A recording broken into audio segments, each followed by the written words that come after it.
39장 창세기 39장 7절에서 11절까지 말씀입니다.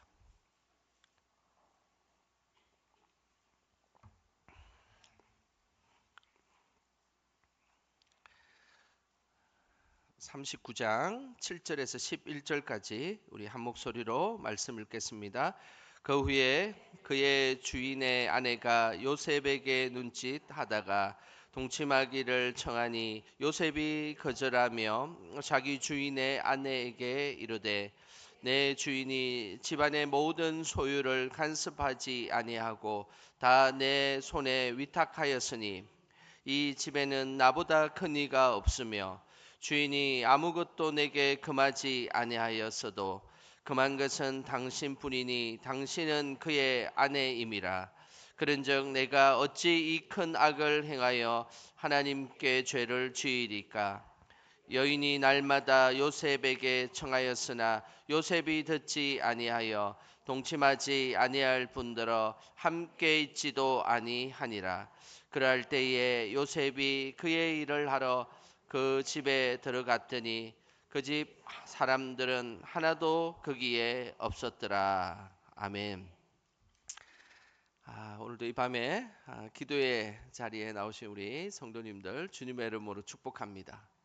오늘도 기도할 때에 하나님께서 응답하여 주실 것이며 큰 은혜를 내려 주실 것입니다. 인간관계의 중요한 것은 선을 넘지 않는 것입니다. 말을 할 때 지켜야 할 선이 있습니다. 그리고 행동할 때도 넘지 말아야 할 선이 있습니다. 그런데 만약에 말을 할 때에 넘지 말아야 할 선을 넘어버리게 되면 그 인간관계는 깨어지게 되어 있습니다. 그리고 행동할 때도 선을 넘어버리면 이제 그 관계는 깨어질 뿐만 아니라 다툼으로 번지게 되어 있습니다. 그래서 인간관계에 있어서 선을 지킨다는 것, 그것은 참으로 중요한 일입니다. 일본의 메이지로 대학 교수로 근무하고 있는 시부야 소초라는 교수님이 계십니다. 그것은 선을 넘지 말라라는 아주 유명한 책이 있는데요. 이 책에 보면 인간관계에 선을 넘지 않는 것의 중요성을 이야기하고 있습니다. 그 책의 일부분을 제가 소개하겠습니다. 일 못하는 사람, 매너 없는 사람, 성질 더러운 사람, 하지만 최악은 영역을 잘 모르는 사람이다. 영역을 모르는 사람은 넘지 말아야 할 선을 넘는 사람이다. 사람에게 이 지켜야 될 사적인 영역이 있습니다. 우리도 아무리 친해도 그 사적인 영역을 침범하게 되면 사실은 우리는 매우 불쾌하게 되어 있습니다. 이것을 잘 지켜주는 사람은 인간관계를 아주 잘하는 사람이고 그렇지 못한 사람은 최악의 사람이다라고 할 수 있습니다. 그래서 인간관계는 선을 얼마나 잘 지키느냐에 달려 있다라고 할 수 있습니다. 상대편의 선을 잘 지켜줌으로 주 안에서 건강한 인간관계를 유지하시는 우리 성도님들 되시기를 주님의 이름으로 축복합니다. 오늘 본문에는 인간관계에서 지켜야 할 선을 넘어버린 사람과 그 선을 잘 지킨 사람의 말씀이 나옵니다. 먼저 인간관계의 선을 넘어버린 사람의 모습이 오늘 등장하는데요. 7절에 그 사람이 등장합니다. 우리 7절 같이 함께 읽어보겠습니다. 그 후에 그의 주인의 아내가 요셉에게 눈짓하다가 동침하기를 청하니. 오늘 이 7절에 인간관계의 기본적인 선을 넘어버린 사람, 그 사람은 바로 보디발의 아내입니다. 그녀는 종과 주인 사이에 넘지 말아야 될 선을 넘어버렸습니다. 오늘 그 모습이 7절에 보면 이런 표현이 있습니다. 눈짓을 하다가라는 표현이 있습니다. 이 눈짓이라는 이 히브리어는 왓디사라는 단어를 쓰는데 이 왓디사라는 이 단어는 아래 위를 이렇게 반복해서 쳐다보다라는 그런 표현입니다. 그래서 왓디사는 사람을 있는 그대로 보는 것이 아니라 자신의 욕망을 가지고 사람을 아래 위로 이렇게 쳐다보는 것입니다. 그래서 우리도 사람을 쳐다볼 때 조심해야 되는 것이 있습니다. 그것은 그냥 얼굴만 쳐다보면 되는데 왠지 머리끝부터 발끝까지 아래 위로 그것도 반복해서 쳐다보는 거, 이건 참으로 조심해야 합니다. 그래서 그 사람을 아래 위로 쳐다보고 나서 그 사람의 뭐 외모가 어떻니 저떻니 이런 표현을 하는 것, 이것은 올바른 인간관계의 모습이 아니다라고 할 수가 있습니다. 특별히 우리의 눈은 특별한 목적을 가지고 쳐다보기 시작하면 그때부터 죄가 시작되는 것입니다. 그래서 우리의 눈을 항상 조심해야 됩니다. 실제 인류가 처음 죄를 지었을 때도 이 눈짓에 의해서 그 죄가 시작되었습니다. 그때 사용한 눈짓에도 이 왓디사라는 단어를 사용했는데요. 창세기 3장 6절 말씀을 우리 같이 한번 보겠습니다. 창세기 3장 6절 말씀 읽어보겠습니다. 여자가 그 나무를 본즉 먹음직도 하고 보암직도 하고 지혜롭게 할 만큼 탐스럽기도 한 나무인지라. 여자가 그 열매를 따먹고 자기와 함께 있는 남편에게도 주매 그도 먹은지라. 오늘 여자가 그 나무를 본적이라는 이 단어도 오늘 본문에 나와 있는 눈짓과 동일한 왓디사라는 단어를 썼습니다. 이것은 뭘 의미하겠습니까? 동산에 있는 중앙에 있는 나무, 그 나무는 절대 하나님께서 따먹지 말고 다른 것은 다 허용하지만 그것만큼은 손대지 말라라고 분명하게 말씀하였습니다.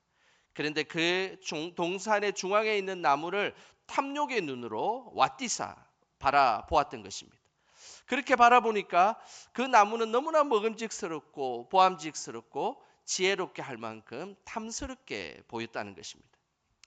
인류의 죄의 시작은 바로 이 눈으로부터 시작되는 것입니다. 우리의 선한 눈이 선하게 사용되고 우리의 눈이 선한 일로 사용되어야만 우리는 죄를 짓지 않게 됩니다. 그러나 우리의 눈이 선한 눈으로 사용되지 않고 특별한 목적을 갖고 그곳에 우리의 탐욕과 우리의 죄가 그 눈에 발현되기 시작할 때 그곳에는 죄가 시작되는 것입니다. 우리 예수님께서도 항상 눈을 조심해라 라고 말씀하셨습니다. 마태복음 6장 22절과 23절에 그 내용이 잘 나오는데요. 우리 같이 한번 읽어보겠습니다. 눈은 몸의 등불이니 그러므로 내 눈이 성하면 온몸이 밝을 것이요 눈이 나쁘면 온몸이 어두울 것이니 그러므로 내게 있는 빛이 어두우면 그 어둠이 얼마나 더하겠느냐. 예수님은 우리의 눈을 등불과 같다라고 말씀하셨습니다. 그래서 눈이 성하면 온몸이 밝을 것이다. 내 눈이 밝은 것을 보고 내 눈이 올바른 것을 보고, 그래서 이 예수님께서 눈이 성하다는 말이 무엇이겠습니까? 눈이 있는 그 모습 그대로 보고 하나님이 창조한 모습 그대로 보면 우리의 온몸이 밝을 것이다 라고 말씀하고 있습니다. 그러나 우리의 눈이 나쁘면 온몸도 어두워질 것이다 라고 말씀하고 있습니다. 결국 우리의 눈에 따라 우리가 거룩하고 순결한 삶을 살거나 아니면 타락하고 죄짓는 삶을 살 것인가가 그곳에서 결정된다라고 말씀했던 것입니다. 우리의 눈이 늘 거룩하고 순결한 눈이 되기를 주님의 이름으로 축복합니다. 보디발의 아내는 결국 죄악된 눈으로 요셉을 바라보았습니다. 그 결과 육체적 욕망에 사로잡히게 되었고 결국 넘지 말아야 될 선을 넘어버렸습니다. 하지만 요셉은 선을 넘지 않았습니다. 그 모습이 8절에 잘 나와 있습니다. 우리 8절 같이 함께 읽어보겠습니다. 요셉이 거절하며 자기 주인의 아내에게 이르되 내 주인이 집안의 모든 소유를 간섭하지 아니하고 다 내 손에 위탁하였으니. 요셉은 보디발의 아내의 유혹에 대해서 거절했다라고 말씀하고 있습니다. 요셉이 거절함에라는 이 거절이라는 단어는 강조형을 사용했습니다. 강조형을 사용했다는 것은 아주 완강하게 그리고 단번에 그 일을 거절했다라는 것입니다. 요셉은 보디발의 아내의 유혹에 대해서 한 번의 생각도 없이 바로 그 자리에서 단칼에 거절했다라는 의미입니다. 죄에 대해서 우리가 취해야 될 태도는 바로 이런 태도입니다. 그 일이 죄라면 우리는 그에 대해서 생각하거나 그리고 합리화할 필요가 없습니다. 그 자리에서 단번에 이런 지하에 거절해야 되는 것입니다. 그래야만 사탄이 틈탈 기회를 주지 않게 되는 것입니다. 자꾸만 그 죄에 대해서 생각하고 또 다르게도 하면 죄가 되지 않을 것이라 생각하기 시작하면 사탄이 그 틈을 비집고 들어가서 우리가 하나님 앞에 죄 유혹에 빠지게 되는 것입니다. 요셉은 보디발의 아내의 유혹을 단번에 거절하면서 매우 중요한 두 가지를 고백하게 되었습니다. 오늘 그 내용이 9절에 나오는데요. 우리 9절 말씀 같이 함께 읽어보겠습니다. 이 집에는 나보다 큰 이가 없으며 주인이 아무것도 내게 금하지 아니하였어도 금한 것은 당신뿐이니 당신은 그의 아내임이라. 그런즉 내가 어찌 이 큰 악을 행하여 하나님께 죄를 지으리이까. 요셉은 보디발 아내의 유혹에 대해서 분명한 선을 지켰습니다. 주인이 나를 집에 가정총무로 나를 삼아 주었고 모든 것들을 다 마음대로 사용할 수 있도록 그렇게 허락하였지만 중요한 것은 지켜야 될 선이 있는데 그것은 금한 것은 당신뿐이다라는 것이었습니다. 요셉은 주인과 종 사이에 분명한 선이 있고 그 선을 넘어서는 안 된다라고 분명하게 말씀했던 것입니다. 이것은 인간관계에 매우 중요한 태도입니다. 아무리 잘 나가고 아무리 모든 것을 할 수 있는 위치에 있을지라도 기본적인 선을 넘지 말아야 합니다. 그리고 아무 말을 다 할 수 있어도 말에도 그 선을 넘지 말아야 합니다. 아무 행동을 다 할 수 있어도 그 행동에 대해서 선을 넘지 말아야 합니다.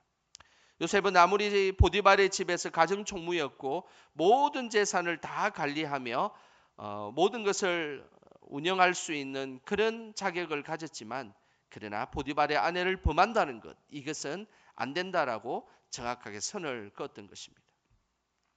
우리의 삶에도 이를 선을 긋는 것이 중요합니다.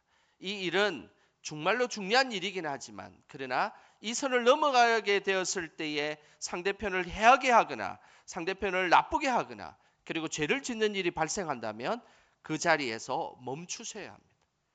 그것을 욕심을 다해서 그 선을 넘어가게 되면 결국 사탄이 좋아하는 일만 생기게 되어 있는 것입니다. 요셉은 보디발의 아내의 유혹을 이길 수 있는 또 다른 결정적인 이유가 있었습니다. 그것은 9절 마지막에 나오는 것처럼 하나님께 죄를 지으리까라는 표현입니다. 요셉은 단순히 죄를 물리쳤을 뿐만 아니라 더 큰 믿음을 갖고 있었던 사람이었습니다.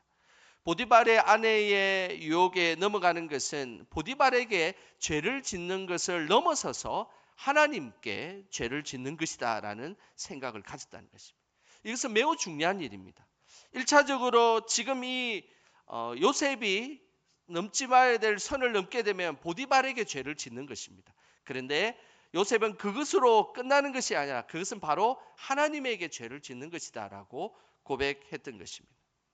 이 모습이 믿음의 큰 가치관을 가지고 있는 사람의 모습입니다. 그 일은 그 사람에게 잘못하고 죄를 짓는 것을 넘어서서 하나님 앞에 죄를 짓는다라는 인식을 갖고 있는 것. 이것은 믿음의 사람들에게 매우 중요한 태도입니다. 그 사람에게 넘지 말아야 될 말을 하고 그 사람에게 넘지 말아야 될 행동을 하게 되었을 때 당장 그 사람에게만 타격을 주는 것이 아니라 궁극적으로는 하나님께 범죄하게 된다라는 인식을 우리는 가질 때 우리는 올바른 믿음의 사람으로 살아갈 수 있게 되는 것입니다. 우리의 신앙은 항상 하나님 앞에 있다는 인식이 있을 때 우리는 선을 넘지 않게 되는 것입니다. 우리의 인간적인 지혜와 그리고 우리의 인간적인 욕망과 욕심은 늘 언제나 선을 넘고 싶은 것이 우리의 마음입니다. 그러나 그 선을 넘는 그 순간에 내가 이 자리에 그 문제만이 문제가 아니라 하나님 앞에 내가 그 선을 넘을 통하여서 하나님 앞에 범죄할 수 있다라는 그 하나님에 대한 인식 그리고 그 존재에 대한 확신 그런 모습이 있을 때에 우리는 하나님 앞에 온전한 모습으로 살아갈 수 있게 되는 것입니다. 이 땅 끊임없이 유혹이 우리를 찾아옵니다. 이 땅의 유혹은 보암직스럽고 먹음직스럽고 지혜롭게 할 만큼 탐스러운 것들이 우리 주변에 얼마나 많은지 모릅니다. 그때마다 선을 넘게 되면 우리는 죄악에 빠지게 될 것입니다.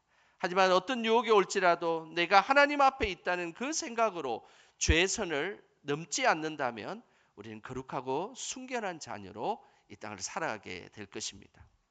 어떤 순간에도 늘 거룩하고 순결한 자녀로 하나님 앞에서 살아감을 통하여서 이 땅에 하나님 영광을 위해 살아가는 우리 모두가 되시기를 주님의 이름으로 축원합니다.